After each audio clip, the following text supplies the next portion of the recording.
કેમ છું? મારું નામ ડૉક્ટર પારુલ શાહ છે. હું સાયકોલોજિસ્ટ, ગ્રાફોલોજિસ્ટ, વર્કશીટ ડિઝાઇનર અને ફોનિક્સ એક્સપર્ટ છું.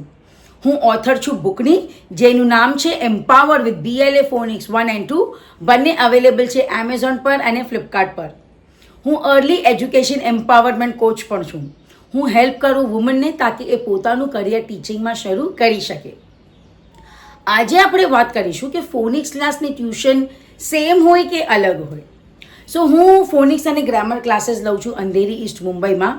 અને જ્યારે મારા પાસે પેરેન્ટ્સ આવે ને તો એ લોકોનું એક્સપેક્ટેશન એ જ હોય જે એ લોકો ટ્યુશન ટીચરથી એક્સપેક્ટ કરે. તો મને એ લોકોનું માઇન્ડસેટ સમજીને પછી એ લોકોને જવાબ આપવું પડે. અને એટલે જ હું આ વિડીયો બનાવું છું તાકે એ લોકોને હું એક્સપ્લેન કરી શકું કે તમે જે માઇન્ડસેટથી તમારા બાળકને ટ્યુશનમાં નાખો છો સેમ માઇન્ડસેટ તમારું ફોનિક્સ ક્લાસમાં નહીં ચાલે, કેમ કે બંને બહુ જ અલગ છે.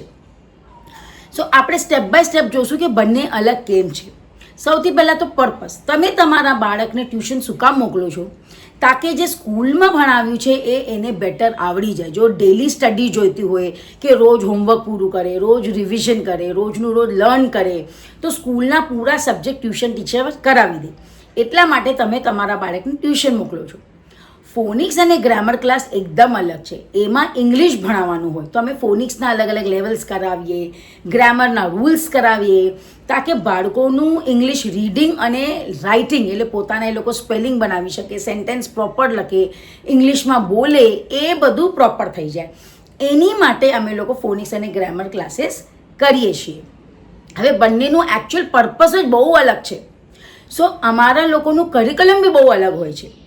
ફોનિક્સ ક્લાસમાં અમારું પોતાનું કરિક્યુલમ હોય છે. અમે પોતે કરિક્યુલમ સેટ કરીએ કેમ કે અમે લોકો છે ને સ્કૂલથી થોડા આગળ ચાલીએ. સો સ્કૂલમાં જે પછી થશે એ અમારે પહેલાં જ કરાવવાનું હોય છે અને એટલે અમે પોતાનું કરિક્યુલમ પોતે જ સેટ કરીએ છીએ. સ્કૂલમાં અગર કાંઈ થતું હોય તો એ શાયદ થઈ શકે કે અમે લોકો પહેલાં કરાવીએ કાં પછી કરાવીએ, થોડું અલગ જાય. પણ અમારું જે કરિક્યુલમ છે એ અમે લોકો સ્કૂલ સાથે સેટ ન કરી શકીએ કેમ કે સ્કૂલમાં જે ટેક્સ્ટબુક એ પ્રમાણે જ એ લોકોને કરાવવું પડે. બધી સ્કૂલ્સમાં બી ટેક્સ્ટબુક ઘણીવાર અલગ અલગ ફોલો થાય છે. તો એ બધું બહુ અલગ હોય છે. અગર અમે એમ સેમ કરાવીએ તો અમે કોઈ એક સ્કૂલને ફોલો કરશું તો એઝ ઇટ ઇઝ બીજા સ્કૂલથી અમે લોકો બહુ અલગ જશું. એટલે અમે અમારું પોતાનું જ કરિક્યુલમ સેટ કરીએ છીએ કેમ કે અગર અમારી પાસે બાળક આવે છે તો અમારે તો એને પૂરું જ કરાવવું છે. અગર ગ્રામરમાં એને નાઉન નહીં આવે તો હું એને પ્રોનાઉન એડજેક્ટિવ ન સમજાવડી શકું, તો મારે તો બધું જ કરાવવું છે. જ્યારે કે સ્કૂલવાળા ઘણીવાર તો કમ્પાઉન્ડ વર્ડ પહેલાં લે, જેન્ડર પછી લે એન્ડ ઓફ ધ યરમાં, તો એ લોકોનું પોતાનું જ એક સિક્વન્સ હોય છે. સો અમે અમારું પોતાનું કરિક્યુલમ સેટ કરીએ. જ્યારે કે ટ્યુશનમાં જે સ્કૂલમાં ચાલે છે એ જ એ લોકોનું કરાવવાનું હોય છે. તો એ લોકોનું કરિક્યુલમ એટલે ટેક્સ્ટબુક. જે ટેક્સ્ટબુક છે એ જ એ લોકો કરાવે, ખાલી એક્સપ્લેન કરે, એને બેટર રીતે છોકરાઓને બેટર સમજાવે, એ લોકો એનાથી રિલેટેડ ક્વેશ્ચન આન્સર બધી એક્સરસાઇઝ કરાવે. અગર ટેસ્ટ હોય સ્કૂલમાં તો એના માટે પ્રિપેર કરે. તો ટ્યુશનમાં એ લોકો જે સ્કૂલમાં થાય છે ને એ જ એ લોકો કરે છે. સો આપણું એક્સપેક્ટેશન બી શું હોય કે સ્કૂલમાં એ લોકો બેટર પરફોર્મ કરે, એ જ આપણે એક્સપેક્ટ કરીએ છીએ ટ્યુશન ક્લાસથી. સો બંનેનું એક્સપેક્ટેશન જ અલગ હોય છે. ટ્યુશનમાં આપણે ડેલી સ્ટડીઝ એક્સપેક્ટ કરીએ છીએ. ટ્યુશનમાં બધા સબ્જેક્ટ્સ થાય છે, એનાથી રિલેટેડ એક્સરસાઇઝ, એક્સપ્લેનેશન બધું એનાથી રિલેટેડ હોય. જ્યારે કે ફોનિક્સ ક્લાસમાં આપણે શું એક્સપેક્ટ કરીએ કે બાળકનું ઇંગ્લિશનું લેવલ વધે, એની ઇંગ્લિશ પ્રોપર થાય, એ ફટાફટ રીડ કરી લે, ફોનિક્સના રૂલ્સ એને શીખવાડે, ગ્રામરના રૂલ્સ એને કરાવે, તો એને ઇંગ્લિશ લેંગ્વેજમાં એની મિસ્ટેક ન થાય. એ આપણે આમનાથી એક્સપેક્ટ કરીએ છીએ. તો બંનેના રિઝલ્ટ જ આપણે બહુ અલગ એક્સપેક્ટ કરીએ છીએ. હવે આપણે આવીએ કે ફ્રીક્વન્સી. કેમ કે આટલું બધું કરાવવાનું હોય ટ્યુશન ટીચરને એટલે ટ્યુશન રોજ હોય છે. એને સમજાવવાનું છે, એને ટેસ્ટ માટે પ્રિપેર કરવાનું છે, એને એ લેસનમાંથી અલગ અલગ એક્સરસાઇઝ કાઢીને બાળકો સાથે કરાવવાનું છે, રાઇટિંગ પ્રેક્ટિસ આપવાની છે. તો ટ્યુશન ટીચરને આ બધું બધા સબ્જેક્ટ માટે કરવાનું છે. એટલા માટે ટ્યુશન રોજ હોય છે. પણ ફોનિક્સમાં અમે શું કરીએ કે કોન્સેપ્ટ અલગ અલગ રીતે સમજાવી નાખીએ બાળકોને અને પછી વર્કશીટ્સ હોય કે હોમવર્ક હોય જે બાળકો ઘરે બેસીને જાતે કરે તાકી આખું અઠવાડિયું એ લોકોની રિવિઝન થાય. સો ફોનિક્સ ક્લાસ અઠવાડિયામાં 1 વાર 2 વાર કે મેક્સિમમ 3 વાર હોય, પણ ફોનિક્સ ક્લાસ રોજ ન હોય. કેમ કે નવું નવું રોજ બાળક નહીં શીખી શકે, તો એકવાર કંઈ નવું શીખ્યું એને એ પ્રેક્ટિસ કરવા પણ ટાઈમ જોઈએ, એ સમજવા લર્ન કરવા પણ ટાઈમ જોઈએ, અને એક લેવલ સમજશે તો જ અમે એને બીજું આગળનું કરાવી શકશું. એટલે જ બંનેની જે ફ્રીક્વન્સી છે, એટલે બંને ક્યારે હોય છે એ પણ બહુ અલગ છે.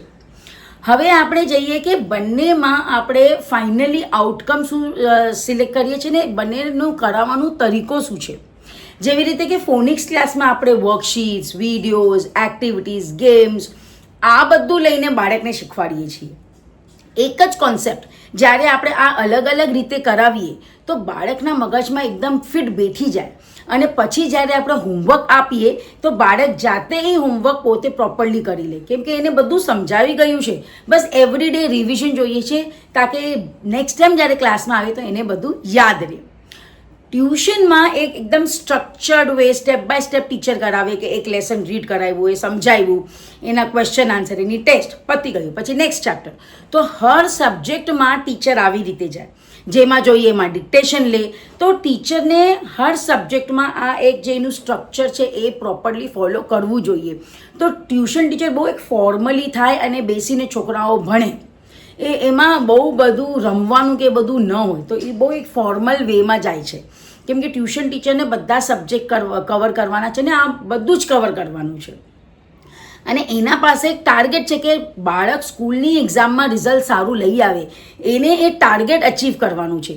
સો એના માટે સ્કૂલનું રિઝલ્ટ સૌથી વધારે ઇમ્પોર્ટન્ટ છે, એ જ એક એનું ફોકલ પોઈન્ટ છે જેના માટે એ આ બધું કરાવે છે. સો તમે હવે આઈ હોપ સમજી ગયા હશો કે બંનેનું બધું જ બહુ અલગ હોય છે, સ્કિલ્સ બહુ અલગ ડેવલપ થાય છે બંને જગ્યાઓ પર, બંનેના આપણા એક્સપેક્ટેશન્સ બહુ અલગ હોય છે. અગર તમને હજી માહિતી જોઈતી હોય તો પ્લીઝ નીચે કમેન્ટ કરો. અગર મને હજી સબસ્ક્રાઈબ નથી કર્યું તો please subscribe me for more. Bye bye, take care.